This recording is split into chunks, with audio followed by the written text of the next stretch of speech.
Good evening, gentlemen. We missed last week because, I don't know, I decided to go to a Christmas party. A rare Christmas party. I don't think I've been to like a Christmas party in a very long time. Hopefully everybody, if you're celebrating Christmas, hopefully you enjoyed it. If you're not, look into it. I don't know. I think Hanukkah's going on right now. Something? I had a bunch of hot salsa. Thought I had a bunch stuck on my corner of my mouth. Guess not. Yeah, hopefully everyone's well. We have a little bit we're going to talk about this evening. I did have a product lined up that is unreleased that was supposed to be here by now, but it's not. So that's kind of why the title of this just says new gear, because I wasn't really sure if it was going to be here. And we'll wait to talk about it hopefully next week if it's in my hands. Tracking says it's going to be here today, so I don't know where the hell it's at. We got some time left. It's only 4 o'clock. But we have Profiler 2.0 news. There's a brand new Twister autococker. Some more pro moves. We're going to cover all of the pro moves. I made a cool graphic so we can kind of like actually look at them. And maybe then we'll watch some stuff. Infamous actually put out a really cool Raw video from World Cup with them against Aftershock. But as with always, we want to thank the best sponsor in the world, bfpgear.com. And we've talked about their holiday giveaway on here before. And today, well, really, like, you got a little bit of time left today. And tomorrow will be the last day you can enter the giveaway. And all you have to do is go to bfpgear.com and spend $50, and you will be entered to win the raffle. And you can, buy as many $50 increments as you want, So if you spend $100, you're going to get 2 raffle tickets. And one of the big prizes is going to be that custom Field 1 Dragon Force. Field 1 Dragon Force? Dragon Force is that crazy metal band. Anyway, Dragon Force. Custom, you're going to get anodizing and stuff. They're also going to give away a case of paint a week. So 52 cases of paint to one lucky winner. 4 other winners are going to get 1 case a month. They're going to give away 5 HK gear bags that are all kind of loaded up with a bunch of goodies.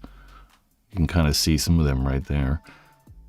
And then custom jersey kind of pant combo. The pants aren't custom. You get your name on the back of the jersey, though. It's kind of cool. It reminds me, I had a jersey like that first when I started playing paintball.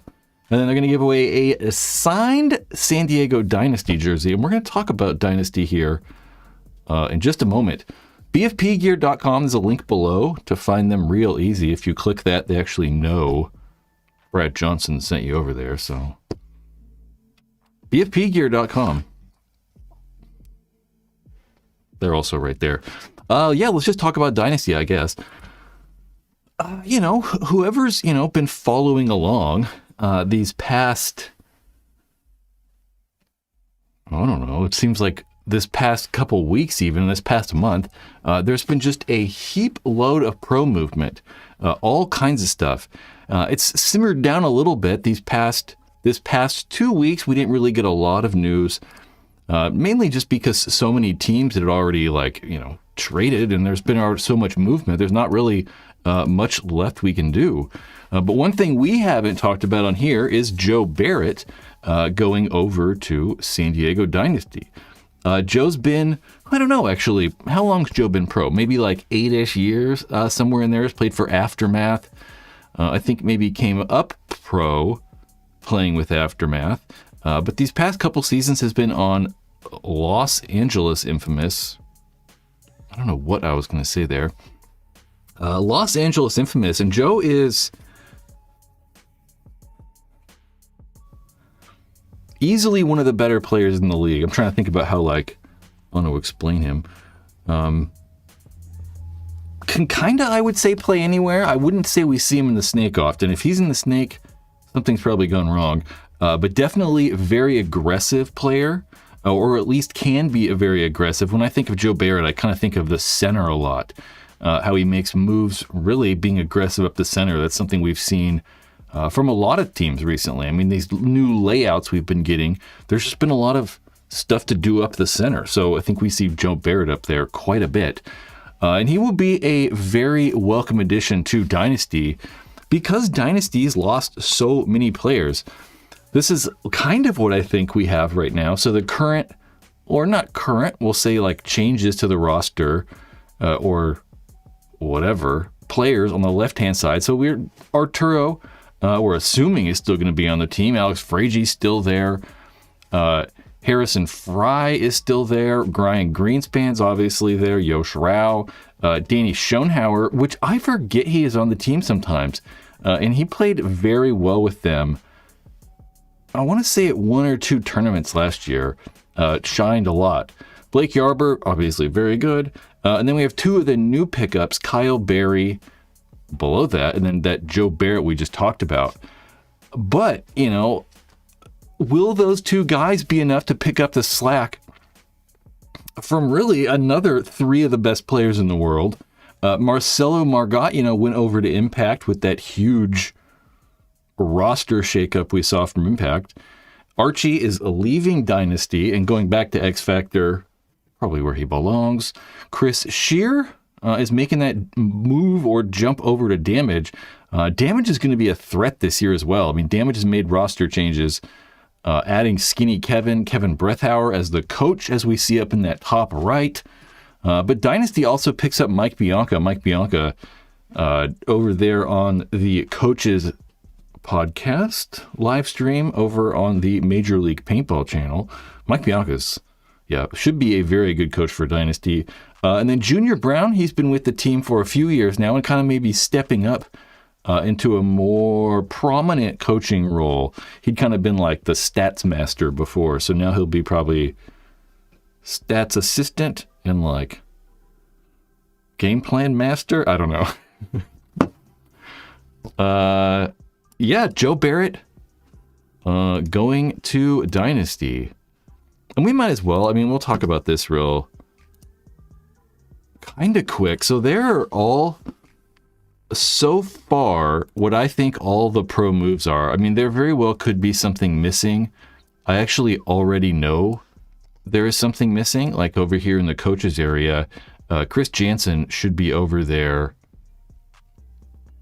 I think coaching Revo.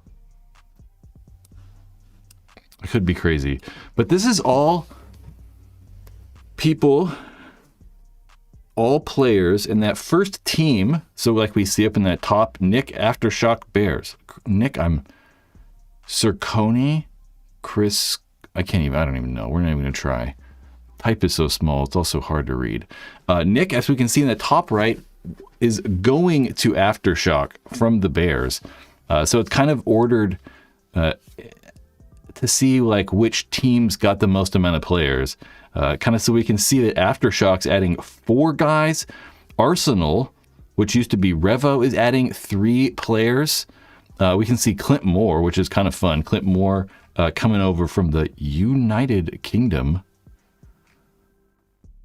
Some of this is kind of weird. Oh, no, it's not. Frank Damaso going to the Ironman. We have Jerry Caro going to the Ironman. Pat Kraft going to the Ironman. That is right? There's so much that's happened. It's like hard to like lose track of stuff. Zach Geiger, Rob Velez, Trevor Reese go back to Impact, or go back to Infamous, I should say. And then we see all those Impact guys. Tyler Harmon, Marcelo Margot, Alex Goldman, and Rainey Stanzak all going over to Infamous. Impact. Jesus Christ, I'm trying to read like 8 things. But what I'm really interested in is Mike Urena. Mike Urena going over to Red Legion to play for the Russians is going to be crazy. They are stacked. So it's going to be really, really kind of fun, I think, to watch Red Legion. They're going to be extremely good. They played very well last year, and they've just added another very good player. That was part of their problem. They didn't have, a very deep roster. That bench was pretty much nobody. Then we have some Heat guys. We got the Heat guys going. We've 2 new Heat guys. Some of those Blast Camp guys, or 3, I should say. Blast Camp guys going over to Heat. And then another really fun team, the Tauntauns. And the Tauntauns, you know, this is their, I'd say, first year kind of back. I mean, it's so goddamn confusing because it's like, oh, it's their first year back. It's like technically they're Notorious still, sorta. So they're kind of still the same team. They just changed their name, but they have a completely different roster. So it's so confusing. But the Tauntauns are playing in the U.S., which I think is really cool. Tauntauns are a French team. And have Konstantin Fedorov. Fedorov's not been so great these last years, though. But hopefully, I don't know. He plays well with the Tauntauns. I'd be really happy to see the Tauntauns do well.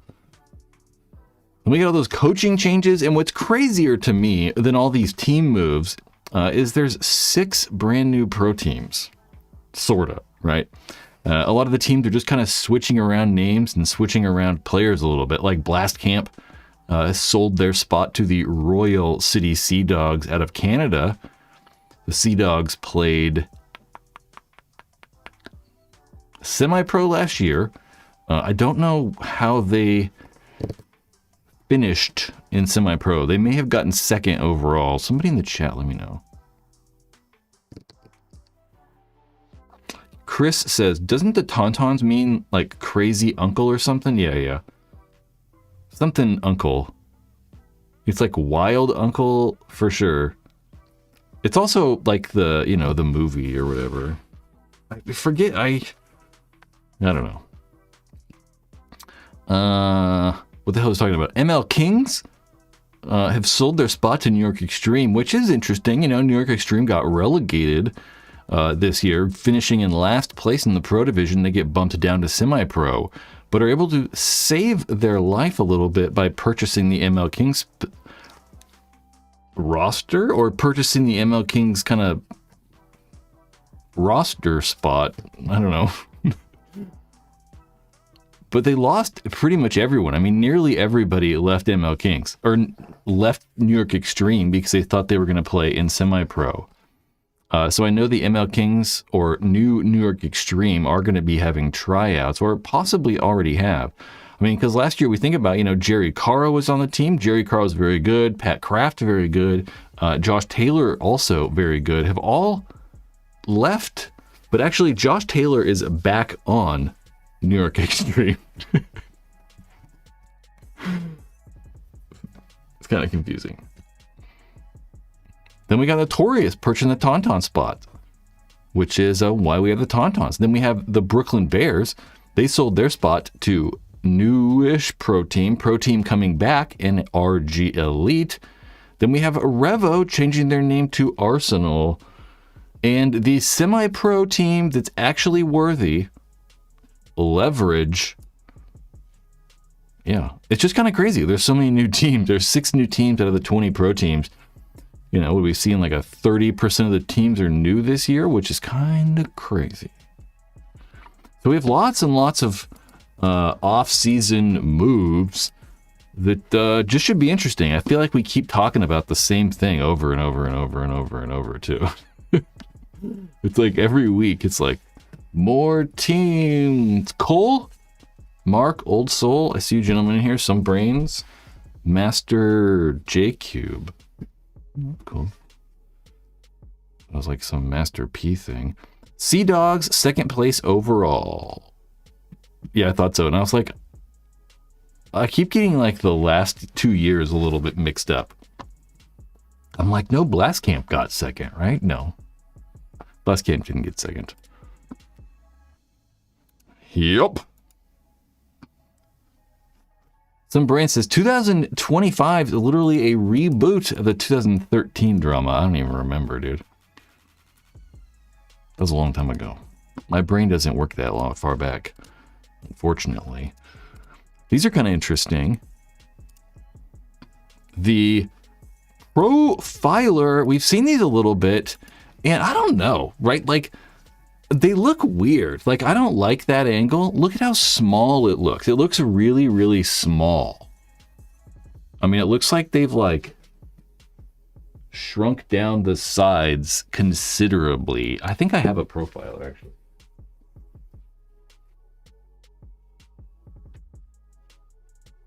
Somewhere. I thought about throwing it away at one point, so I don't know if I have it still. I don't know what's in here. This might be a Proflex. That's a Proflex. They have the. I had a profiler, original profiler.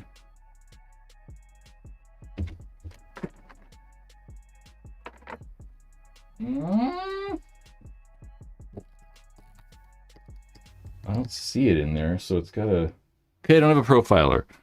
But I just feel like the whole like front, like face area, it's just a lot more shrunken than it previously was. Like on some of these guys, I don't mind it. Like I don't know if I like the way it looks right there. But that looks good to me.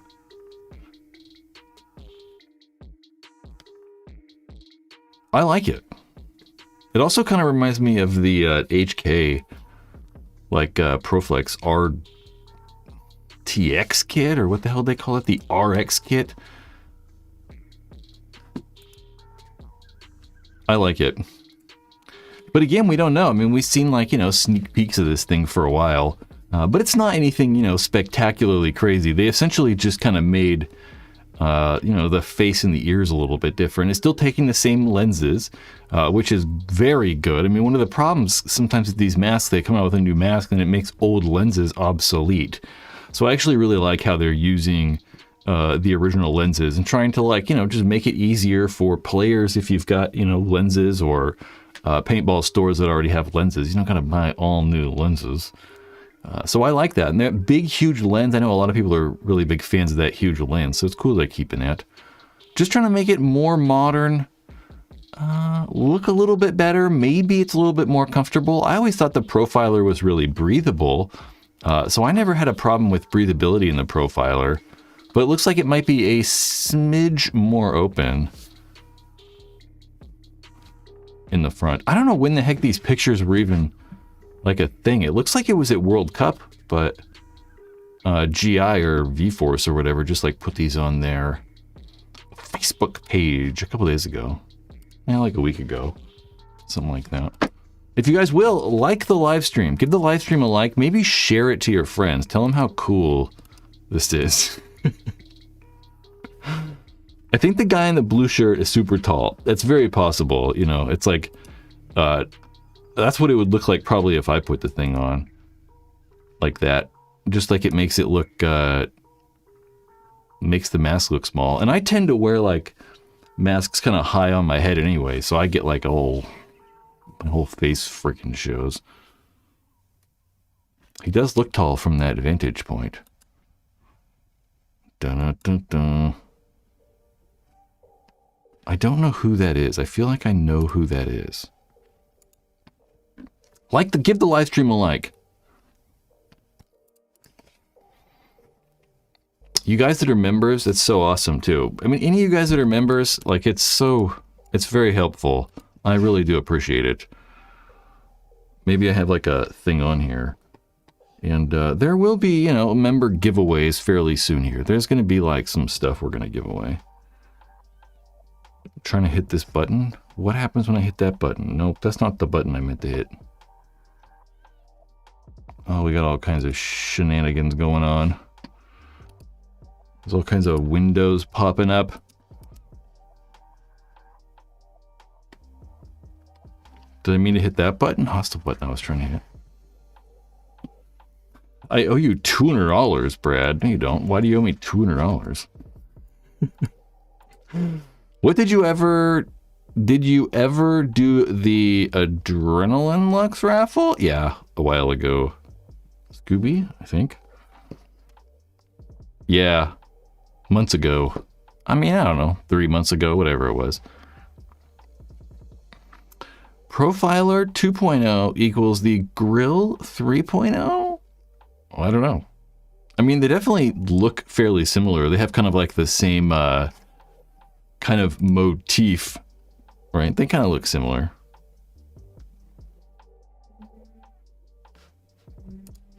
They definitely look similar. McLovin TNT says, should I get back into paintball again or nah? My old dangerous powers won't work though. Yeah, dangerous power guns are terrible. You don't want this thing. I don't know if you should get back into paintball. I don't know. You know, I like paintball. You know, I'm assuming most of these people do. But I don't know. I mean, I like it because I can, you know, there's paintball fields fairly all over the place for me, right? Like there's like, I don't know, 40 paintball fields. Well, maybe not 40. Maybe like, there's like 10, right? Within like, I don't know, an hour or something like that. So it's easy for me, right? But if I had to, honestly, if I had to drive like 2 hours to get to a paintball field, I probably wouldn't go play. At one point in life when I had more free time or like more, yeah, really just more time, I feel like I probably would have, but I'm not driving 2 hours just to play anymore. I mean, I don't know. It's got to be a special occasion. So I don't know. Maybe I would. Yeah, it's hard for some people, man. I mean, like some people, if you like live in like, you know, Idaho or I don't know, anywhere where there's like a lower population, it's just going to be hard, you know? There's just not a lot of paintball fields readily available.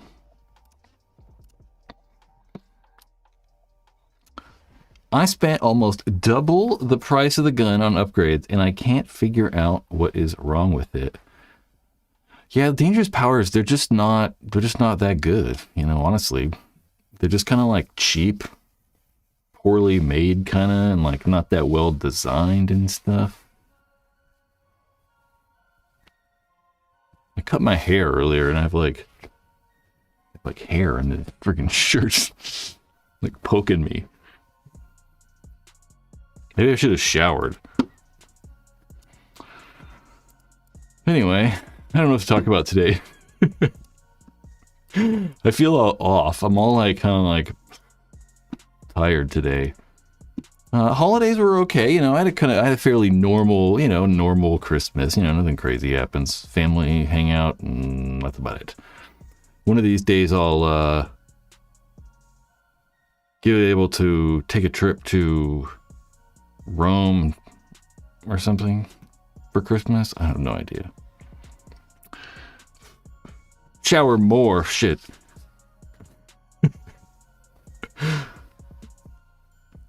I shower every day, sometimes twice a day. You don't really need to. You know, in the summer, I don't shower as much. Most of the time in the winter, I feel like I shower because I'm cold. And it just like, I'd like to get warm. I take a hot shower. In the summer, you know, I don't know. Not so much. Because I don't, I mean, I guess I do shower in the summer, but I definitely shower more in the winter. Dude, sometimes though, Mark's like, I don't shower when I play paintball.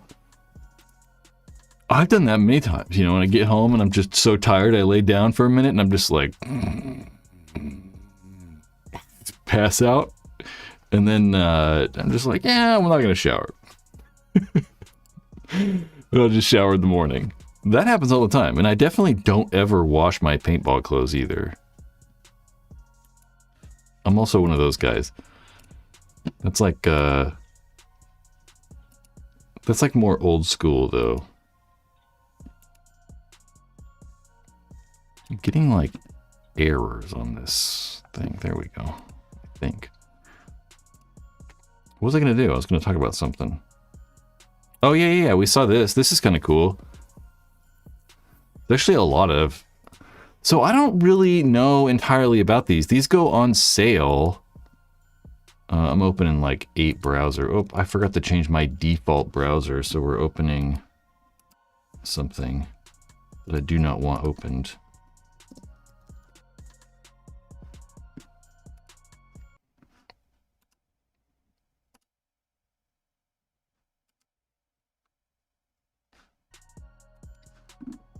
We're getting there. We're getting there. We're getting there.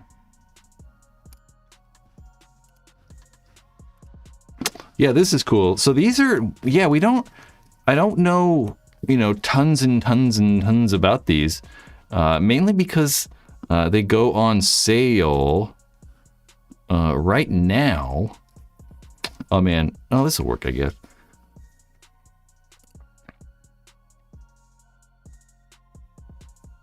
The brand new Twister Autococker F6. So Twister, they've done multiple autocockers. I mean, we think back to like really back in the day when they were making, the right-hand feed autococker Twisters.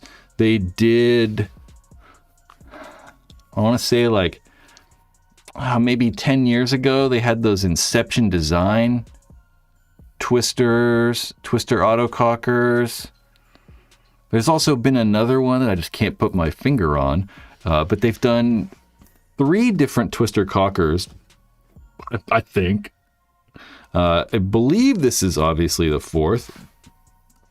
And this is kind of a collaboration between, we'll say, kind of 4 people. Obviously, Twister, Mosaic Machine, which Mosaic, I believe, is the people that are, machining the whole thing. And then Tactics. Tactics, also kind of a brand newer company. I don't know really though, because Meteor Paintball as well, I think are Meteor Paintball and a Tactics. Oh man, I know how to a Tactics. So Meteor and a Tactics, I believe, are the same company. Well, they added a lot of information. This was not all here earlier. Meteor and a Tactics, I believe, are the same company. So one of the things that's kind of cool about the Meteor autocockers.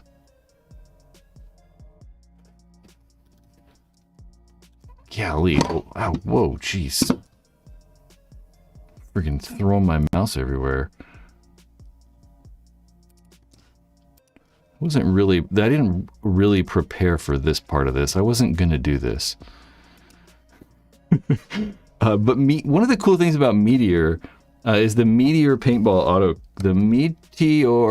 Meteor Paintball. Inside their autocockers, they have, I don't know if these pictures are going to show like inside like I want. Yeah. Well, inside of the Meteor autocockers, they have a sleeve, and that sleeve, good Lord. Again, like I said, I wasn't prepared to do this. What happens if I type like valve in there? There we go. They have this kind of valve. So this valve slides in through the front of the gun.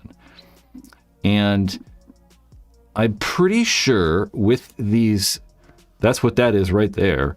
That's really that valve chamber. But I think it's going to come with this gold kind of valve chamber as well as another one. So you can kind of tune that valve a little bit. It says something about it being an adjustable valve. So I believe it's going to come with this Tactics one and the just plain standard one, or at least maybe some variation. There you go, right there. Their flow chamber. So that's the standard one. And then that's the one that's been all like redone. So there's going to be some sort of combination of that. And you can actually see that there's a cutout on the front of the gun right there where you can actually see inside the valve, which is very interesting. Really cool. It reminds me of like the old... there's also this picture that's going to show that milling far more. But what I don't fully understand about these is, right, see, they go on sale very, very soon. This is all you get. So you do not get pneumatics. You don't get a regulator. There's no on-off ASA. I don't entirely know if there's a bolt inside there or not either. It's definitely P-block. You might need to get, like, you know, your caulking knob and caulking rods and all that kind of stuff. So I believe it's just going to be the valve, frame, and then everything we see there. That purple thing coming off the front is a volumizer as well.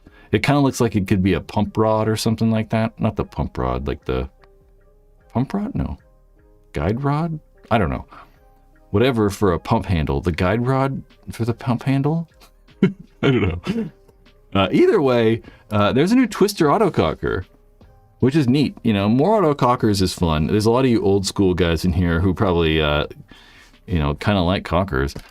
And the milling's a little bit different too. It definitely has a different style milling. While it's still a twister, it looks like it's a bit more aggressive, and those cuts are even a little bit deeper than we've previously seen on the Twister autocockers. I just like, there's a bunch of random ass information in there. Hopefully some of that made sense. I don't even know. They look really cool though. But again, you know, it's just, you know, twisters again. You just kind of look at the twister. What's another mech gamma core gun? What are we talking about?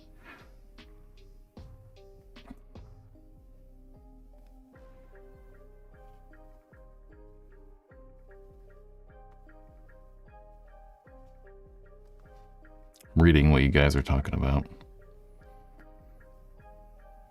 Aiden, LV2 or CS3? I don't know. I don't know.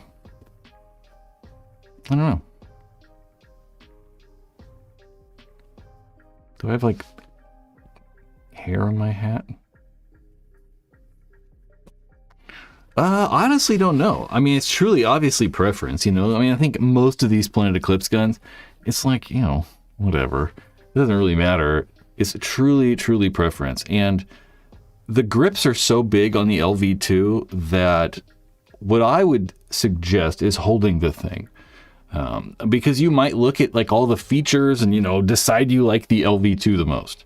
But then as soon as you hold the thing, it's just going to feel massive. So I would, if you have or can, at least try to hold them. So maybe go to the local paintball store, or just, you know, asking someone at the field if you can give it a whirl. Most people are cool. I mean, you know, most people aren't going to care. So I think it'd be actually weird if you asked someone to hold their paintball gun at the field and they're like, nope. That's even crazier. Mark, what are you saying? Because you can mech it and make it a single trigger electric. That is very true. If you want to make if you want to make either of those mechanical, for sure, you can't even make the LV2 mechanical. Yeah. Aiden also says, Brad, how many paintball markers do you have, and is that much? And if that much, what is it? I don't know. I don't really have a lot of guns. I mean, people always ask that, right? I have very few things. I have an EMAC. I have an EMF 100. I have an Empire Sniper. I've got a DM8, an A5, an Angel LCD. That's all. I mean, most of those don't work. The die gun doesn't work. The Angel doesn't work. The Sniper doesn't work. So I really just have an EMAC and an EMF, the EMF 100. Well, not that much. Yeah, I was gonna Chris or Schwartz in here. It says, Chris, they definitely left die. Chris said, what about the new rumor Aftershock left die for PE? Only 2 sponsored die teams is crazy to think about. And at Schwartz, I'm pretty sure too, right? We're fairly confident they left die, right? I mean, I was pretty sure too. And I was gonna I was looking at all the like team stuff today and it didn't pop up at all. So I was curious. I was gonna look for that. You know, it's weird. I mean, Dye's in a hell of a predicament. I mean, if I was a pro team or if I was Aftershock and we had an alternative, I would do it, right? Like if Planet Eclipse and, you know, Core or GI Sports approached us and Planet Eclipse is like, hey, you want to shoot our guns? I'd be like, all right. And, you know, Core is like, hey, you can shoot our paint. You know, wear our pants. You got to use our hoppers and masks and stuff like that. I would probably do that. You know, maybe they can find a different hopper sponsor because, I mean, we don't know what the hell's going on with Dye or, you know, Core and their hoppers. You know, the Triad is not awful. It's better than it was when they first released it. And then maybe we're going to see the Halo 2, but we don't know. So hopefully they might look for a different, you know, hopper sponsor.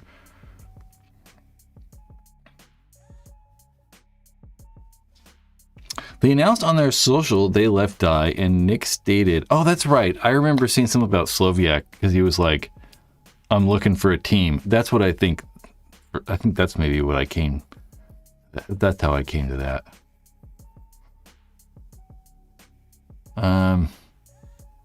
Yeah. Yeah, it's really difficult, you know, like, I don't know. I don't blame people though either. You know, it's like Nick Sloviak working for Dye still. I don't, you know, you got to do what you got to do. You know, Nick has a family and he's got to take care of his family. So it's a very difficult situation it puts him into. I'm sure that he would rather none of this be happening and him to be able to work for Dye. And we also got to think that Sloviak probably never talks to Youngblood. You know, they're probably not like sharing communication all that much either. So, and who even knows what Youngblood is doing out there? I don't even know. I have no idea. I mean, I don't know. Never talked to the guy in my life. Yep. Who else is on Dye right now? What do their pro teams shoot Dye guns? The Russians? Do the Russians shoot Dye guns, right? The Russians shoot Dye guns. Who else? Let me know in this chat room. I know someone knows out there. Someone was like, they've got 2 teams. What are the 2 teams? We got the Russians. Revo? Or no?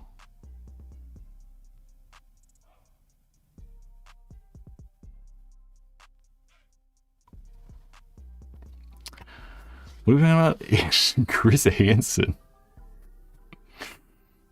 Oh, the Iron Man. Duh. Duh. I didn't even think about that. Obviously the Iron Men are going to shoot Dye products. You know, that's obvious. What is Aftermath using for guns? Yeah, Revo Arsenal. They're for sure Planet Eclipse.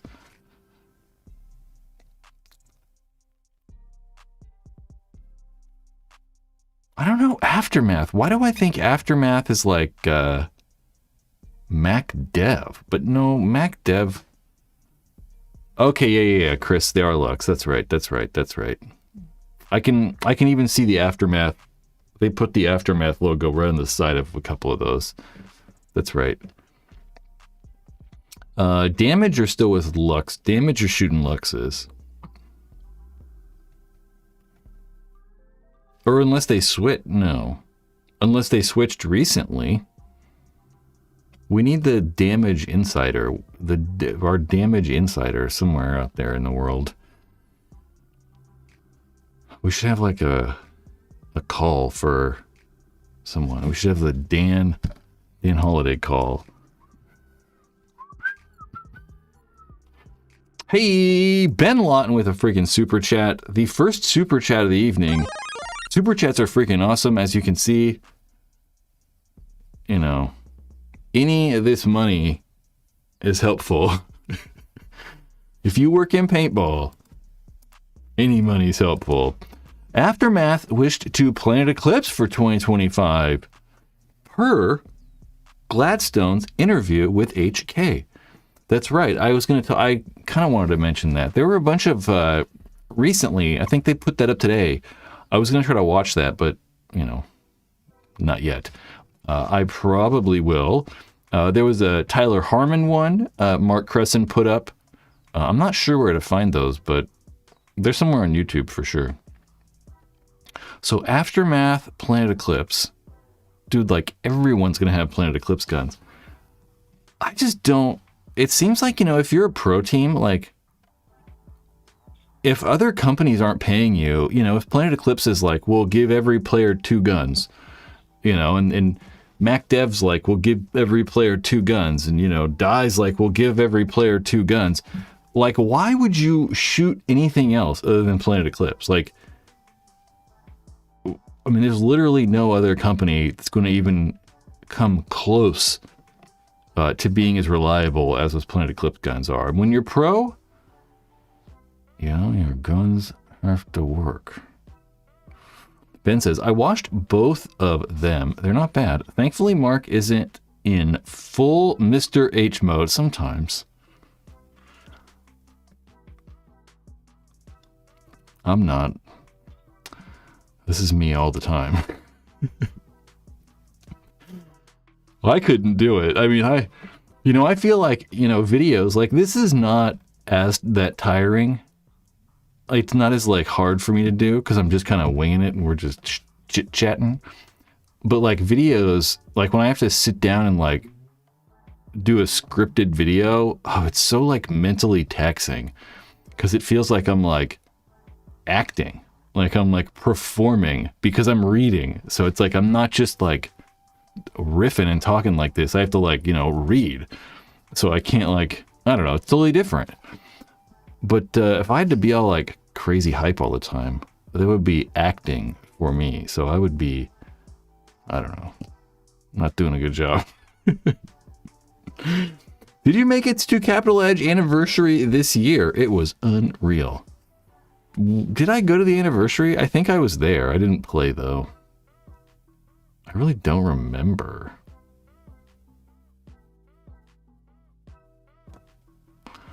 Obviously, I go to that paintball field. I go to Capital Edge so much that, like,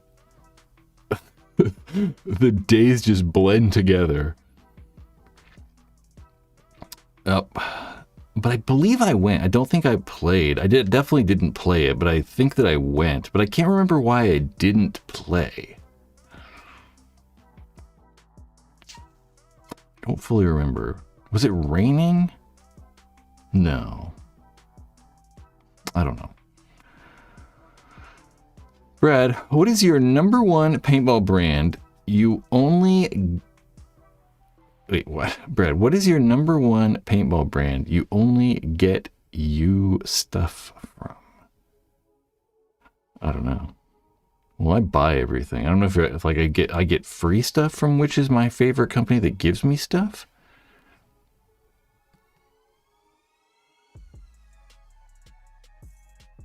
Man, Capital Edge used to have hot dogs.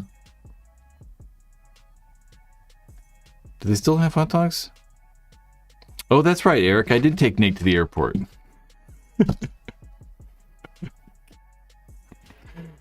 That was that day. I didn't play. I don't know why didn't I play, though? I don't remember why I didn't play. Oh, that was right, the clam chowder. I remembered the clam chowder because it was so funny. I just think it's funny. People liked it, though, so maybe I'm, not funny.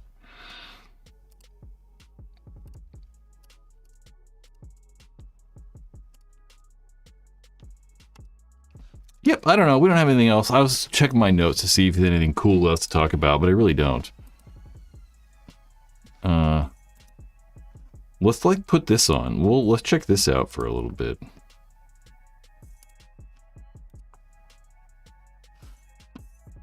I just want to see what this is. I watched this briefly for a second.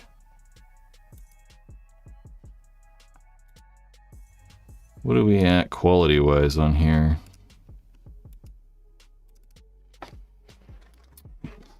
Can I hear this?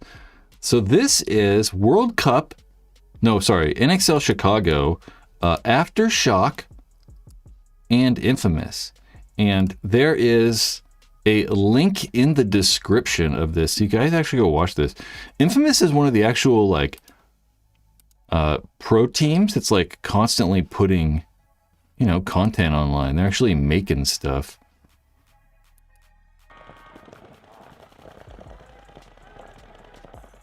We're not going to watch this whole thing. I just want to check it out for a little bit. Ooh, the camera guy got shot. Hear that thud?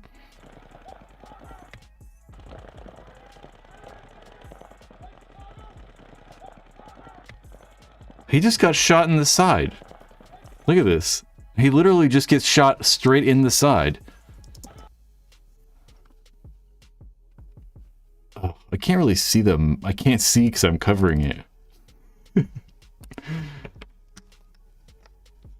Playback speed. Can I like change the playback speed with the mouse? Look at this though. Bang. Boom. I mean, that's 100% hit.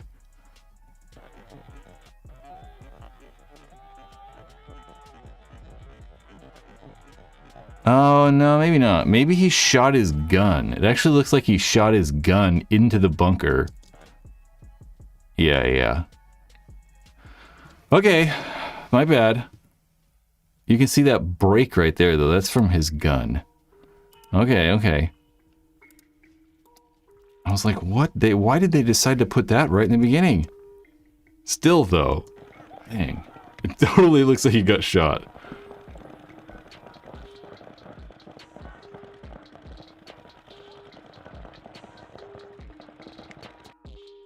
Maybe he did get shot.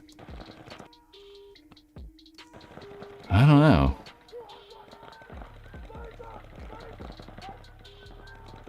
Got Ryan Rodarte up there in the center.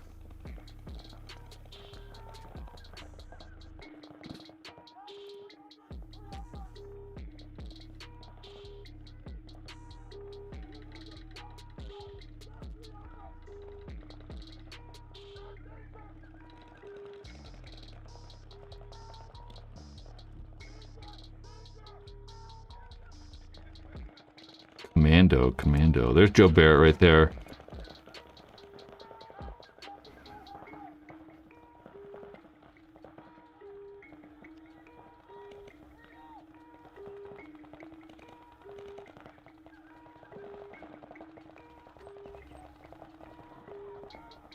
Yep, we're not going to watch this whole thing because we're not that type of YouTube channel. That is not what we're doing. So we're just going to go back over here. You guys, if you want to watch that, definitely check out a link in the description. What is going on? Check out a link in the description. There's a link right over to their YouTube channel. But yeah, Infamous is one of the only companies, or I shouldn't say companies or brands, which is the same thing. I meant to say company or team, that are actually like making stuff and putting it on the internet, you know, so... yeah, just go over, you know, check out Infamous. When is there going to be more paintball content? I don't know. What do you mean? From me? I don't know. I was working on some stuff. I'll just tell you guys what kind of video ideas I was working on. The problem is these new videos take so much more time, and I gotta like, I've been changing them. I have to like start and stop because I gotta talk to, it's a lot more time. But I want to do an Intimidator one, kind of an Intimidator video, kind of on the Intimidator. It'll kind of be like from maybe the start of Bob Long, the company, up to the Intimidator. People don't know the Intimidator if you're newer to paintball. It was one of the very first guns that had a really high rate of fire. It came out in late 2001 and became very, very popular. There were a bunch of different models. I mean, everybody had and wanted an Intimidator. So I'll cover probably the whole Intimidator. That is something that's going to happen. I want to try to get Bob Long. I got to get a hold of Bob Long. I'd like to try to do an interview and speak to Bob Long, though. So we got to do that. Then there's some other ones, maybe. There's also Planet Eclipse. I want to do the working title of that is Why Planet Eclipse Won. So it'd be about like, you know, how they, somewhat like Bob Long, were able to take on the bigger companies, you know. Planet Eclipse and Bob Long were going against Angel, we're going against Dye and Smart Parts, companies that had, at the time, substantially more money than them. That's also in the works. I really do want to make this, but I don't know how I feel about it yet. The company that tried to kill Paintball, we've talked about that before. I just moved that to the top of the list today because I want to, have it on top of my mind. The company that tried to kill Paintball would be about Smart Parts. Smart Parts just sued everybody in like 2006, 7, 8. But at the same time, like, I don't really want to make videos that just talk shit about companies, you know, and people that are still in paintball. I want to make the team, or this team pulled off the impossible, and that's Paintball Fit winning World Cup as rookies. That doesn't need to come out soon, but I would like that to come out before the first tournament of the year. I also have the most infamous cheating scandal in paintball history, which I want to do about Jeremy Salm and his sniper incident when Jeremy Salm, before there were nets around the field. So back in the day, it was very common for there to be like, you know, net on the snake side and net all down the back side. But for the one edge of the field, like the whole Dorito side would be open to like the woods or whatever, just like some random field, so that they could like just save money on net, really. And Jeremy Salm back in the day hid in the woods, like hid off of the field in the woods, and was shooting into the airball field and like shooting players, which is fucking crazy. There's been quite a bit of stuff done on that, so it's not like brand new. I mean, it's not like, you know, a secret, like it's talked about. He's done interviews too, Jeremy Salm has, talking about it. The bad part though is there's no information anywhere. There's not information, I shouldn't say it. There's no video footage, there's no pictures, there's like nothing. So there might be one photo of him like running out of the woods, I think. But other than that one picture, I don't believe there's anything out there. I was kind of thinking it'd be cool to do some recreations. So we might try to do like some recreations with that. That would be kind of funny if we did like reenactments. That could be kind of cool. Yep. Those are like all the videos that are in the works. There's like 5 or 6 of them. I mean, really the Bob Long one, I worked on quite a bit the most recently. So that's the paintball content I have coming up here on the Paintball Ruin My Life channel.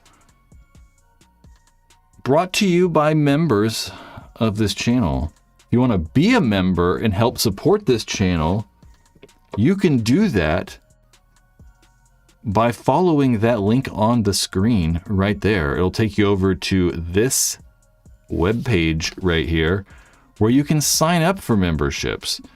All you guys that are members, I mean, it directly helps support this channel. You know, I'm not spending money on anything else other than living. Which, you know, gotta spend money on living.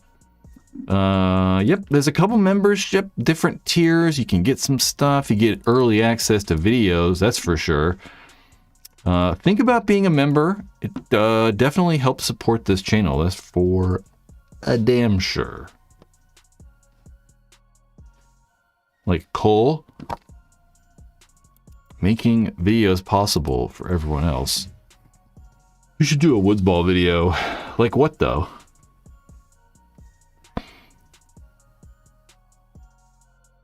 MPPL lifelong ban went away when the league went under. Yeah, that's fair.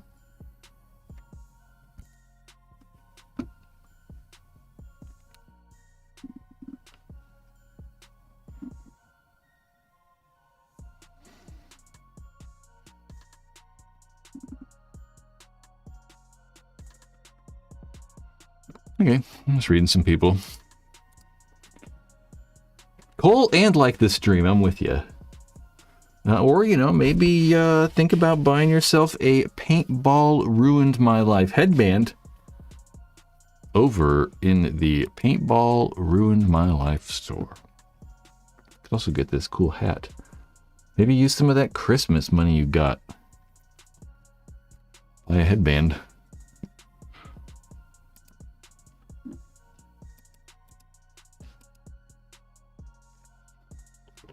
There's a good question, kinda. Chris Martin says, business goals for your brand in 2025. Dude, I don't know. I mean, I don't know. Let's see. I do actually, dude, I write so many notes and like take so many notes of all kinds of things that I actually do have a goals section in my notes. But it's generally, it's difficult for me to separate. I mean, I guess it's not. I was going to say it's difficult for me to separate real life goals and like work goals because it's so fucking, it's like so intertwined.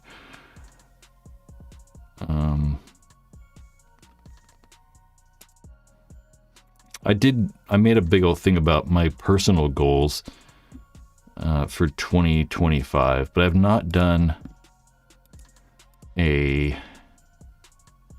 one for, we'll say, business stuff. You know, I don't know. I really should have more like detailed things though, so I don't know yet. Undetermined.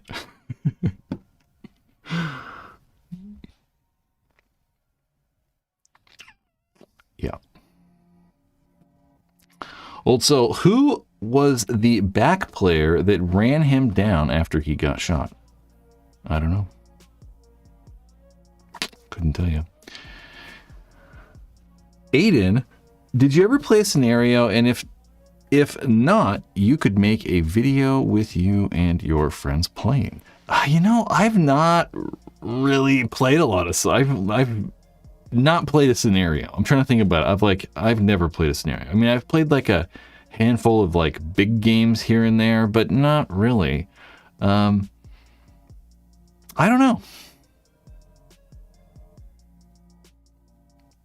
You know, one thing that about the channel though for sure is I don't make a lot of like actual paintball videos, right? Like I'm not like doing a lot of gameplay stuff or anything like that.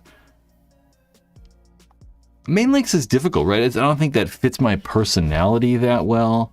I'm also not going to, you know, crazy tournaments or big games or scenarios or anything like that enough to do it. That's kind of why like this storytelling format works a little bit better for me. And I think it's probably a little bit more interesting. It's certainly more interesting for me, so. I don't know. Ben says, what's the status on FaZe Paintball? I don't know. And I also don't even know. The more I think about the name, I'm, you know, I don't know. What do people think about the name FaZe Paintball? What do you guys think about the name FaZe Paintball? It's right there. Walker. Howdy. I don't know. I just don't know. You know, I struggle so much. I'm like, I thought of the name, so it's difficult for me to get like outside, not like outside information. It's difficult for me to like think outside of myself or whatever. I don't know. So I'm always going to be like super fucking critical of any type of thing. And I also like, yeah, Ben, that's kind of how I feel. It's all right. But for sure, Yannick or however the heck John Ask, maybe you're like Yannick or something. Did I think of that? I hear you with FaZe Clan. I think of the same thing. I hear you.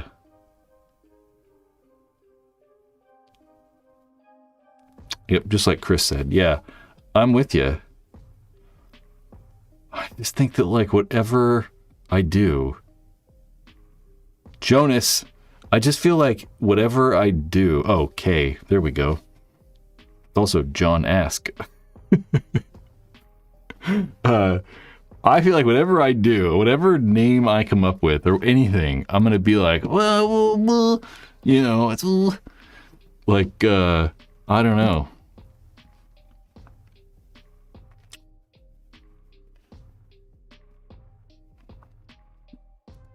I might have gotten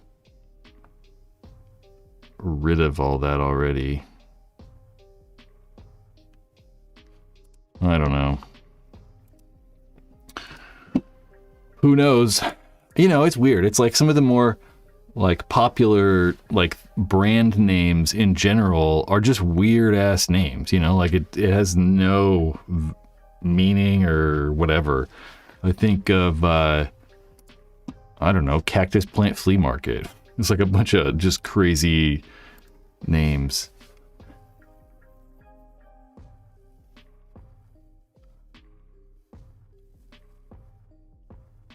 Did Caesar at Lone Wolf have something to do with the sniper scandal? No, I don't think so. I mean, I don't think so. It was really just Jeremy Salm. It was like one dude off on his own being a renegade.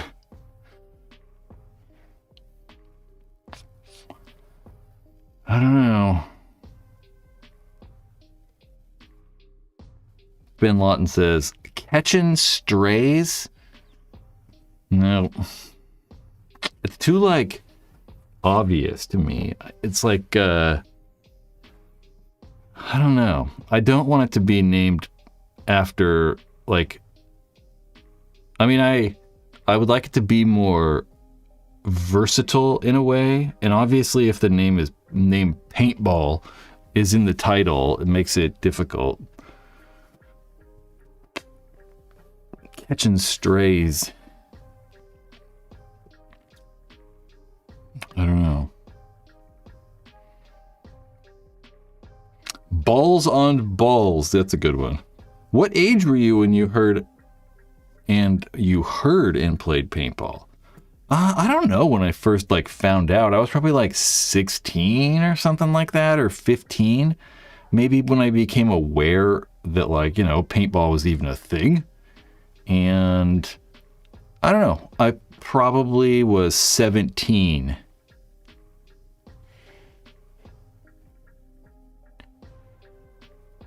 Yes, I was 17 when I started playing paintball.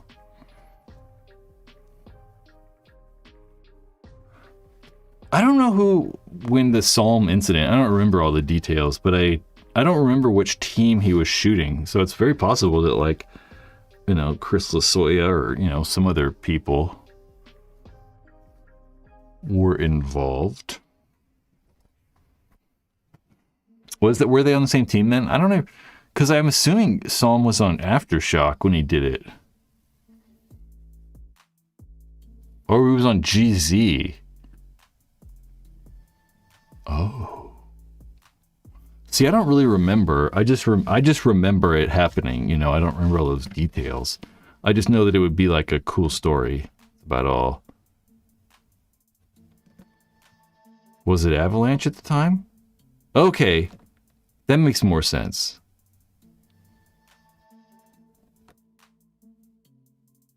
Something like that. Zach Roots is a goat. Bah! No, that's a sheep. What noises do goats make? Are they similar to sheep? Goat noises? I don't know. I remember reading about that on Warpig. Yeah, I remember Warpig. Warpig was great. Avalanche playing GZ. I remember. Too prevalent. What? I don't know. Yeah, playing Avalanche and GZ. I remember my GZ Intimidator. I've shown that picture on here. It's like the oldest picture I have of me playing paintball. There's been multiple Chris Lasoya execution shots. I put that clip in 2 videos recently, for sure.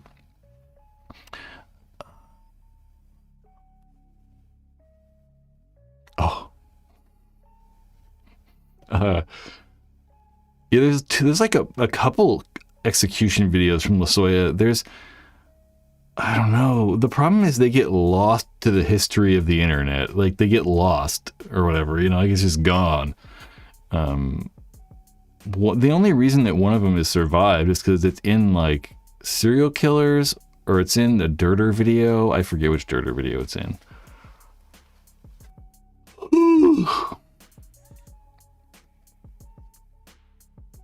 Yep.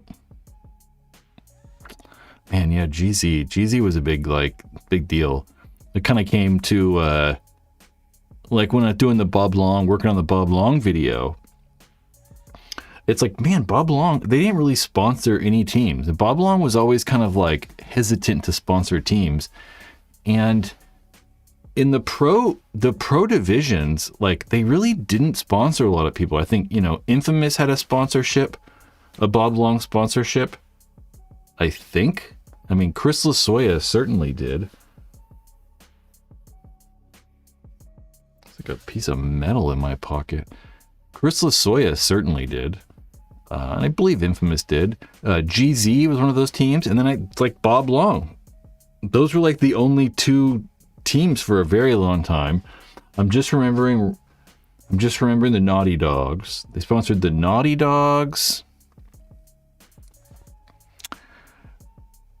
There were the Russians for a little bit, I guess, shot Bob Long guns. I guess there were more than I remember, huh?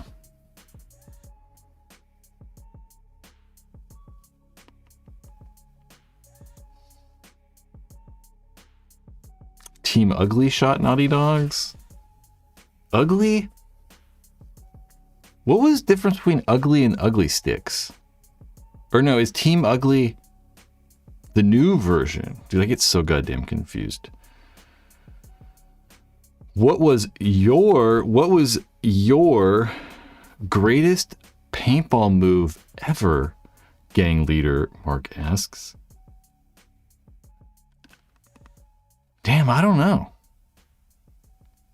Oh shit, the Mama's Boys. That's right, the NorCal guns. Dude, I don't know.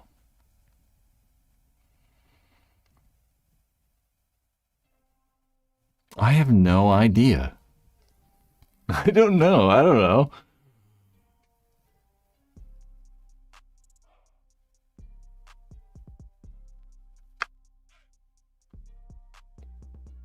Oh, okay. Sec roots. Man, my best move. I don't know. I have no idea. You know, I think it's mainly because I don't play tournaments, right? I have just not played tons of tournaments. So there's nothing that like really stands out, you know? Because I think if I'm making cool moves on the airball field that just like throw together games, I'm probably not remembering that.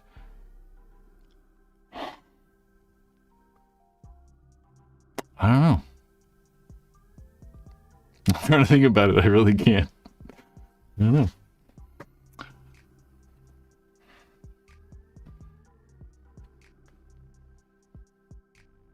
National Paintball Supply had some weird thing with teams getting private labels, for sure. Ask Podesta how he got the NorCal guns done for the Mama's Boys. Yeah, that was a weird time. I mean, those guns were very unique, though. Those guns were more unique than any of the other private label, like, guns they made. Like, mainly because the logo, the NorCal logo on the side is kind of crazy. But it was weird because it was like, just buy enough guns and we'll make them for you. Buy 100 and you can get a custom gun. And the same exact thing was with Smart Parts. So it's why you had so many crazy shockers and stuff. And it's kind of something I think would be cool now, right? I mean, we're kind of seeing that, but I'm curious what that volume is, because I'd love to make a gun. If I could make like a custom whatever gun it is. I think it'd be really cool. I'm just not sure like how big the numbers are. Like if we wanted to make like a custom milled Planet Eclipse gun, I'm not sure how many guns they would actually require.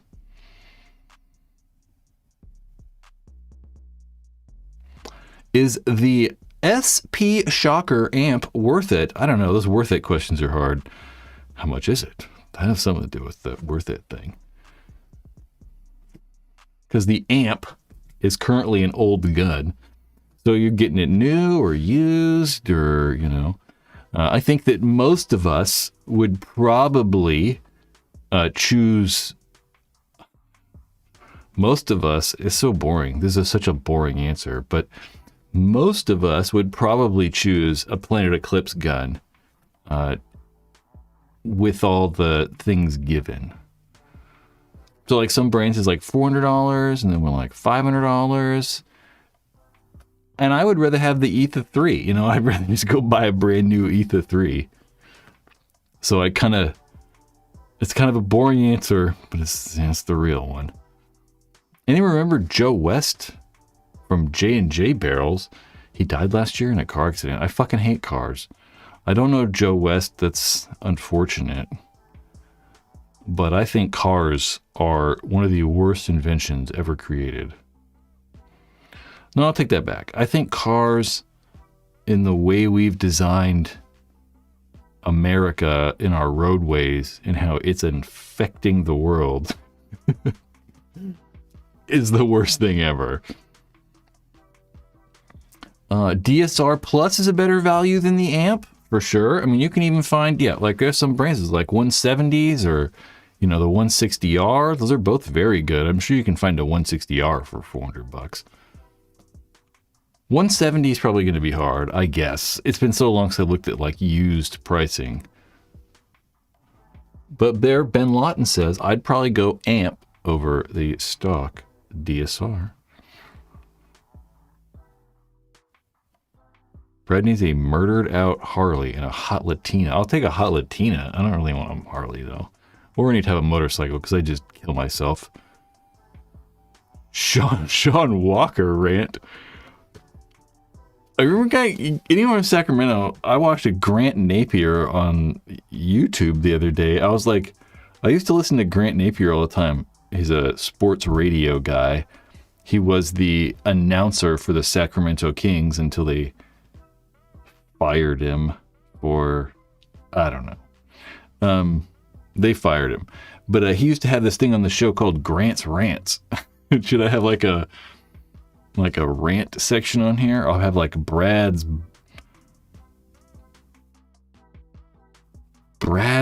blunderful, Brad's blasphemy section or something. I don't know. I don't really care about Sean Walker. They never really, I don't know. I think everyone like cared about Sean Walker. If you played the MPPL, you probably cared about Sean Walker. But I didn't care about the MPPL. I mean, like I cared about the MPPL. I don't want it to like go away, but I'm not playing it, and it didn't directly affect me, so I was always like, whatever. I don't care. Some brains. No.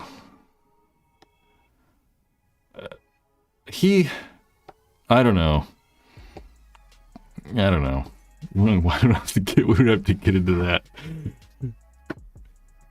Terp. What is this terp? What are we talking about? Terps. I speak Terpenstein. Terpensine? Terpenese? So there's Terpenese. Are you a fan of the Carnivore? Hell no. I hate those goddamn guns. I used to be on a team back in the day thinking about getting one back. I hate the goddamn Carnivore. But that's me. I think that, like, it depends, right? I mean, I hated the, like, when they were new, I didn't like them, right? I didn't like any electric autocockers, though. Because you think about when those things were cool, what was it, like 2004, 5, or whatever it was? And, like, there were plenty of other guns, right? Like, I'd rather have an Alias. I'd rather have an 05 Speed. I'd rather have a DM5. You know, like, there were plenty of electronic guns that are way better than any electronic cocker ever would be. You know, what I always would tell people is, like, you know, these autocockers, they're not even supposed to be semi-auto. You know, like, really, this whole platform used to be a pump. Then they put all this crap on the front of it to make it semi-auto. And then now we're putting all this other crap in it to make it electronic. It's like, I don't know. It's just does not work well, right? They vibrate themselves loose. They come out of time. It's just like such a pain in the ass that I couldn't stand them. So, hate the electric autococker, but I think today it kind of makes sense, right? If you're going to buy a single paintball gun, that's probably not the good one to buy, right?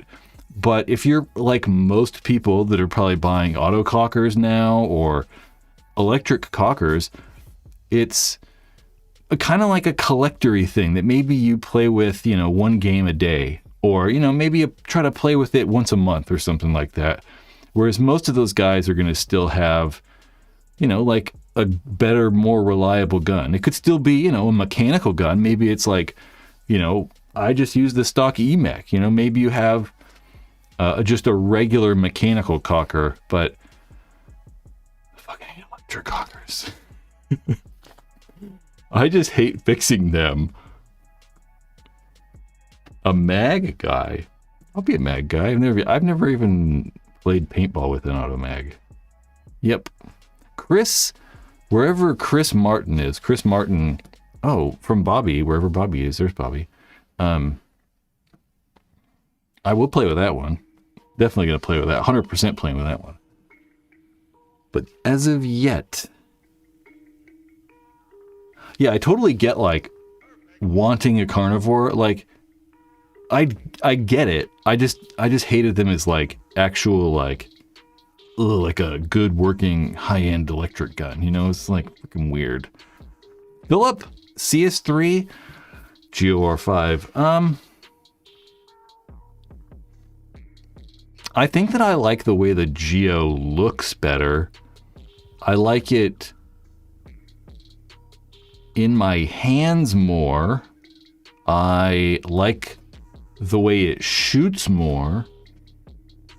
Yeah. I think I would rather shoot the R5, but like Mark said, CS3, Phil. Mark probably likes it because it can have a mechanical frame. So the CS3 is certainly more versatile because you can put on the mechanical frame, whereas the R5, there is not and will never be a mechanical frame unless, you know, maybe someone rigs something up, but there'll never be one from Planet Eclipse. Yeah. They're both so good. It's truly preference. But kind of like we were saying before, difference between the LV2 and the CS3 is mostly going to be ergonomics. You know, I think that, I mean, when it comes down to it, the CS3 and the R5, they're going to shoot so similar, it doesn't really matter. I think it just comes down to how the thing feels in your hand, and there's no question the Geo feels, that R5 does feel longer. There's no question, it's the bigger gun. And they're so close in price, it's difficult. You know, this has always been my contention with these companies that release products that are all the same price, that are different, because it makes it very difficult for, I think, the consumer or like the person actually making the purchase. It's hard, right? It's like Ferrari, right? If Ferrari made like 8 cars and they were all the same price, you're like, oh, what the fuck? I don't know which one I want. Like, it makes it difficult. Whereas, like, you know, if there was a, you know, $100,000 and $200,000 and like a $300,000 and a $400,000 car, it would just make it like, you're like, well, I can't afford the $400,000 one. So it narrows down your selection a little bit, which is like with most of the companies. You know, most of the companies offer a mid-range and a high-end, or a, you know, whatever. They don't offer 4 high-end guns that are all the same price. Planet Eclipse can do it, though. They can get away with it because they sell so much. Yep. It's difficult, and they definitely all look the same. That's why I'm like, hold it. Because, you know, you got to actually hold the thing, too. And that's my go to a local paintball store, or, you know, a lot of these guns are really popular. So a lot of the paintball fields are going to have people that are using them. Certainly the CS3, the R5 is probably not as popular because it's kind of new. And I feel like the people that would buy the R5 have the CS3 already. Like they bought the CS3 earlier in the year or something like that.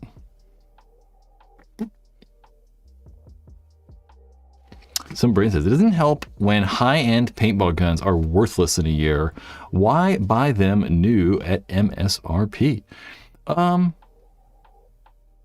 mean, like anything though, anything you buy is going to obviously decrease in value, and some brands are going to hold value better. You know, like if we're buying, you know, high-end watches or whatever, you know, like you got an Omega or an Omega, whatever, they're not as desirable as Rolexes, you know. So in 40 years, that Rolex is, you know, probably just going to be worth more money. Just like, you know, paintball guns with Planet Eclipse and dye. You know, the dye guns just aren't as desirable, so they don't hold their value as well. And buying new, or at MSRP or MAP or whatever we're calling that, like regular price, you know, $1,500 or whatever, $1,750, $1,800 if you want an Idol. Although I don't know, maybe they dropped the price on the Idol. Maybe that was just a sale. Why buy new? One reason I think that most people is peace of mind, right? They know it's good. And for some of us, it might not matter as much, but if you play every weekend, you're playing Saturday and Sunday, buying something new makes sense because you know how many shots it actually has and you know it's actually happened. So I think that's probably the main reason people are probably buying like brand new stuff, is because they know what's going on. And it doesn't matter, you know, it's all relative. You know, if you know, have an extra discretionary $20,000 you can spend every month on whatever you want, you know, an extra $400 is not that much money. So it really all just matters. That's my assessment. Dwibby, don't ask me, like, I'll straight up ban people if you like spam questions though. Is the Mini is too small for my hands, but I like the way it shoots. So do I. I really actually like those guns quite a bit. They have the Empire 6, the high-end version of that gun, pretty much. And they used to. And I really like to see that come back. How much of a size difference is there between the Mini and the Axe 2.0? Buying new supporters, local paintball stores. I don't know what you mean, but I appreciate Super Chat, man.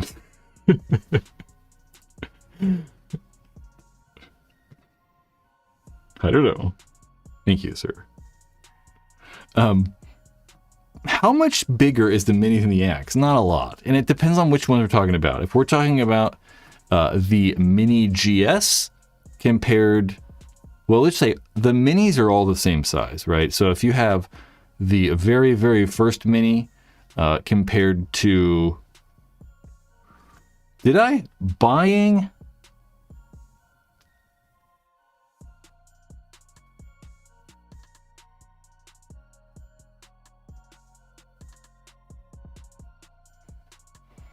Why is that all weird like that? Okay, what did I read wrong? Buying, what'd I say? Buying news supports local paintball stores. Yeah, I don't know what the hell I just read. I don't even know. It does, for sure. And we kind of need paintball stores, but people don't care about that shit. They don't care at all. They really don't care at all. I don't know what the hell I read. Either way, I was talking about minis and axes. People don't care. You're like, help support the paintball store. They don't care. No one cares. That's got to be like return on investment somehow. Then you care. We know that. Minis and axes. Yeah. So the mini, no matter what, throughout history of time, has been the exact same size. The original axe was a little bit bigger than the axe 2.0. Unfortunately, though, with the shrinking of the 2.0, it's getting closer to that mini size. And I mean, it's like maybe longer. Like if we put the very back of both the trigger frames together, right? We line the trigger frames up, and then that front foregrip or the front like battery terminal or whatever, line those up. That front foregrip is probably going to be like, I don't know, half an inch longer, maybe like 3/4 of an inch longer. So that it's going to be just barely longer, that Axe 2.0 is, where it might be noticeable, but it might not be noticeable.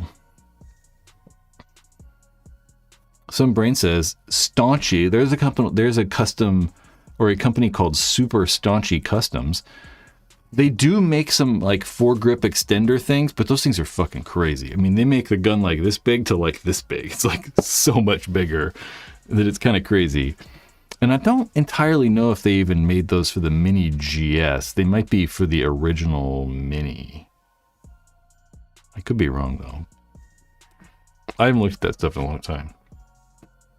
Yep. Yeah, my reading. I don't know what the hell I was reading. I mean, really the problem is that I'm reading the chat and looking at this, and it was like 400 things happening at one time. Hostility. Should a new field start out sell gear? I don't think you should sell stuff at all. I mean, as a paintball field, it's just hard to sell stuff at the field, you know? Like, you got to be able to store the equipment places at the field, or you're going to be taking it home every day. You could have a showroom at the paintball field, so that means you can have, like, dirty-ass paintball players walking around. So, I probably wouldn't, and I don't think it's been successful. I mean, if we look at most paintball fields, most of them don't have stores. They might have a store, but they're like two totally separate locations. Like here in, you know, the Sacramento San Joaquin Valley, we have Extreme Paintball in Modesto, but Extreme Paintball is a store and a field. They're just, you know, two separate total locations. But selling stuff at the field is a bitch, you know. It's like Capital Edge, the field here. Capital Edge is owned by Dave Baines. Dave Baines, the coach of Edmonton Impact. I say that because it didn't work out when they tried to put a store over at Capital Edge either, just because it's so messy and hard and weird. And if Dave can't make it work at their field, you know, by getting good deals and stuff, it'd be hard, I think, for most people to.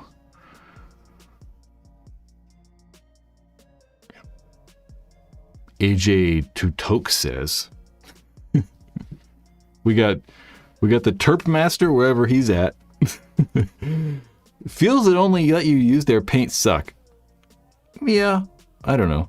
I grew up near SC Village, and lived in Colorado, and the field wasn't that great, and the bad paint cost the same as competitive paint. Yeah, I'm with you. I think that I don't have a problem with it being field paint only. I think that the big problem is field paint only is, I mean, the main reason they're doing it is to make money, right? I mean, we think that like all the paintball fields are getting rich. It's like, you know, a lot of these places are charging you $30 to be there all day and to play all day, and they got to pay people, and they got insurance and property tax and all kinds of shit, you know? So they got to make money, and I'm perfectly fine with it. But the thing that does suck is if they don't have good paint, right? It's if, fine, you know, we'll use whatever paint you're selling, but you have to have like maybe 2 or 3 varieties, and it has to be good. Or right there, yeah. There can be a charge for bringing your own paint, for sure. A lot of fields used to do that, where they'd, you know, you can field paint only, or if you want to bring your outside stuff, it's, you know, an extra $20 or whatever, which I don't know. I don't think that's bad necessarily either. Obviously, it matters their business and just how that works too, because a lot of fields want to limit the brands as well. One of the good things, though, where we talked about Capital Edge earlier, is Capital Edge also allows paintballs that are purchased at Sack Paintball or Extreme Paintball. You can use them at their field.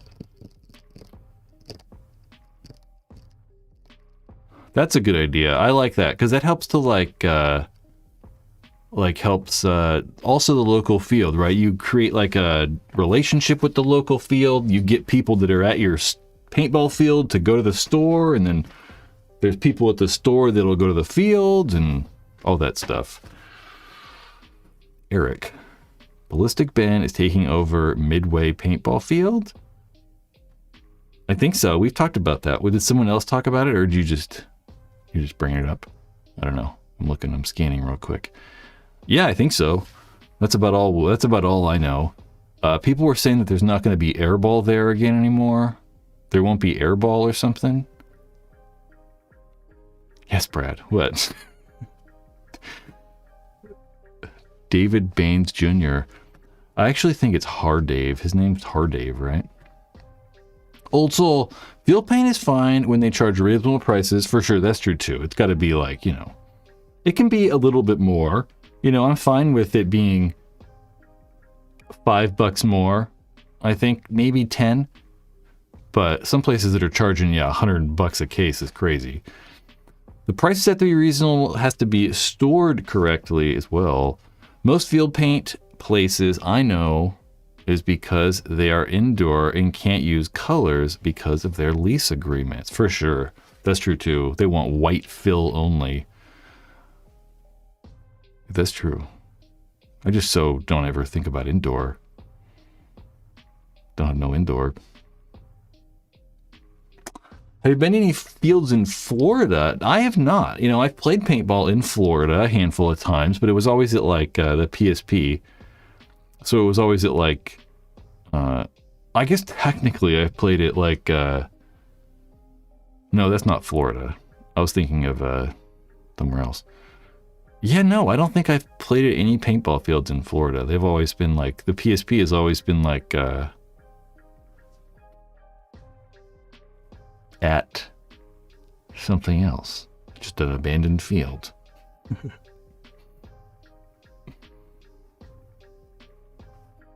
What? I don't know what Mark's talking about. It's kind of a horror thing.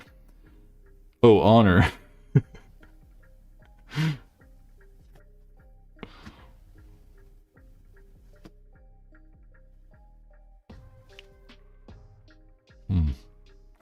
The Disney Wide World of Sports.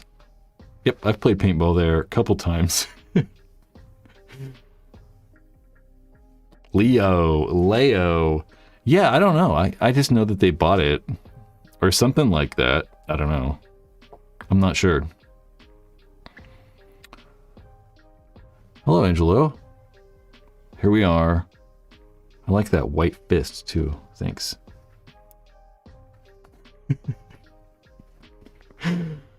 I almost said some bad words right there. Not bad. Yeah, I don't know. Anyway, my local field charges $85 for one case, and it's a field paint only facility, Tyler says. Yeah, that's too much. Like here, I think that I think it might be a little bit more now, but like Capital Edge here, I think it was they did like 65. They would do this thing called the self-equipped special, and it was 60. It's $65. It used to be. It might be like 75 now or 70.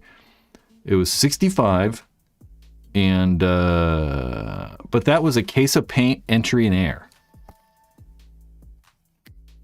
I think like James is signifying, which isn't bad. That's good. I mean, that's fine.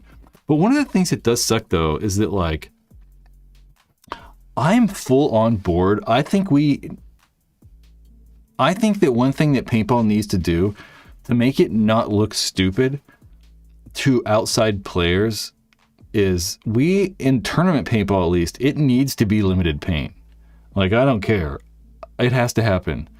I think that people from the outside think it's so stupid that we're shooting, 7 to 8 pods per point. And I get it. It is stupid. You're like, what am I doing? What are we shooting at? Like, wouldn't it be more interesting if you actually tried to shoot people? Instead of just like pumping paint through this zone? Wouldn't it be more interesting if you moved and tried to shoot someone? Like, I am full on making a limited paint. I mean, I think they should just do 3 pods and a hopper in the Pro Division. 3 pods and a hopper. I'm almost down to do 2 pods and a hopper because it is stupid. Like, we just shoot way too much. It looks wasteful. It looks like nobody's any good. It just looks stupid. And it's not me saying all this either. Like, you go read a lot of the comments on any of the YouTube stuff that is popular, and a lot of people just think it's so dumb how much we shoot. And that's coming from people that are looking in on paintball. It's not us. It's not like, oh, it'd be kind of interesting. It's like, no, these are the people that we're trying to attract. So I think it's important that we like listen to those outside people. I'm all for it.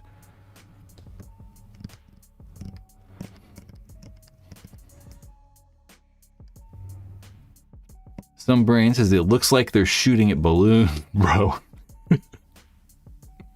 For sure, I'm kind of with you on that too. Like, I think that most people think it's stupid that we shoot so much. Most people think it's stupid. So this is coming from like outside people. They don't understand why we shoot so much, and I don't either. I don't really have a good reason for you, other than like, it's more advantageous to shoot more, so we shoot more. So they don't understand why we shoot so much. I think most people don't like airball. Yeah, I think they don't like airball. I think that they don't like how much we shoot, and I think they don't like ramping.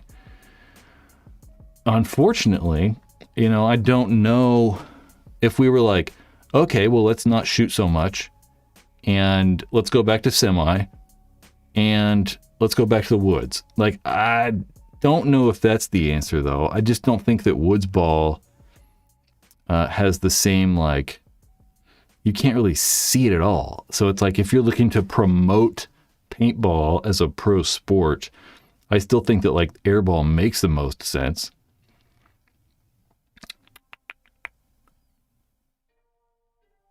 But we should get rid of ramping. And we should get rid of limited paint. Some brain says, I liked uncapped semi. I want 2x finger trigger mechanical play.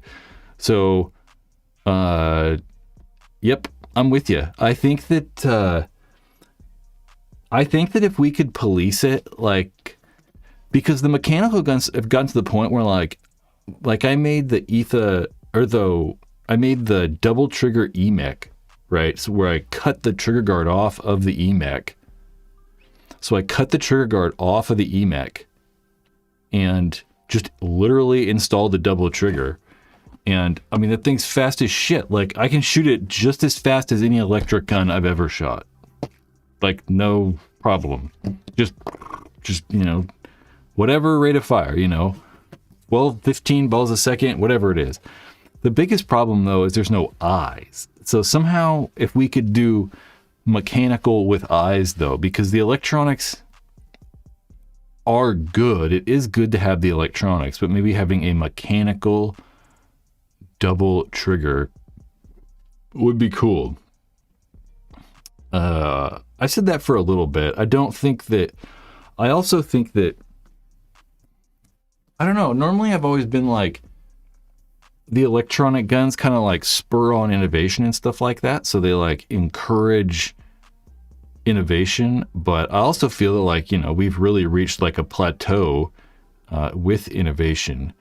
And if we were to go to these mechanical double trigger guns, then there could be all kinds of like new stuff, right? I mean, you have to make the valve better so it cycles faster, and like there's all these like, you know, things you could do again that would make the guns more interesting. And I do truly think that it'd be more appealing to outside people. Yeah. But we would have to try to figure out a way to, like, I think limit the gun somehow. You know, I don't want it to just be like anything goes in a way. I don't know. The single trigger limits the rate of fire as well as semi. Sure. Mm-hmm. Yeah, because people just think it's stupid. They just look at like a lot of the videos and they're like, no. The new Field 1 Force Dragon is sick. Yeah, it's pretty cool. Boomer T. I kind of wish the milling was a little bit more aggressive, though, you know? Another space gun design from Tom K. They just reminded me of the EMAG. EMAG. I haven't said that in a long time. I like the EMAG. I'm tired. My voice is kind of hurty. I haven't talked like this in a while. I'm gonna get out of here, gentlemen. We'll be back Monday, right? What are you guys doing? Anyone do anything cool for New Year's? Does anybody even care about New Year's? The G6R one is sexy, for sure. We were talking about that at the store the other day, about how like the old one has the little hands. The original Dragon, the Intimidator one, had those like little hands on the front. Like little dragon hands. Yeah, New Year's, I don't know. I don't really care. Yeah, next week is the 6th. I don't really care. I just, you know. Yeah. I'll probably be in bed by 9:30. Like usual. I gotta drink beer, go to bed early. Oh, I had a hell of a night last night. I got up at like 2 o'clock, was awakened at 2 a.m. and couldn't go out to sleep till like 4:30. That's probably why I'm tired. I never like forgot about that.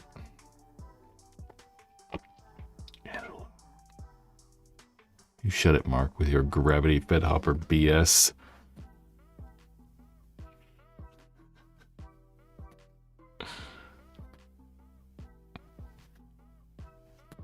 The Species. Yeah, the Species was really cool.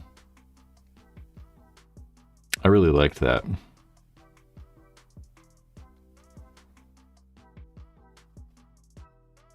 Okay, I'm leaving. Sorry, Butternuts. We're leaving. Guys, enjoy the rest of the evening. I don't know what I'm gonna do. Probably eat and go to bed. I'm tired. I don't know. I was going to say there's something coming up or whatever, but I don't know what's happening. Yep. Make sure to check out bfpgear.com. Support the sponsor of this channel. And I'll see you guys soon.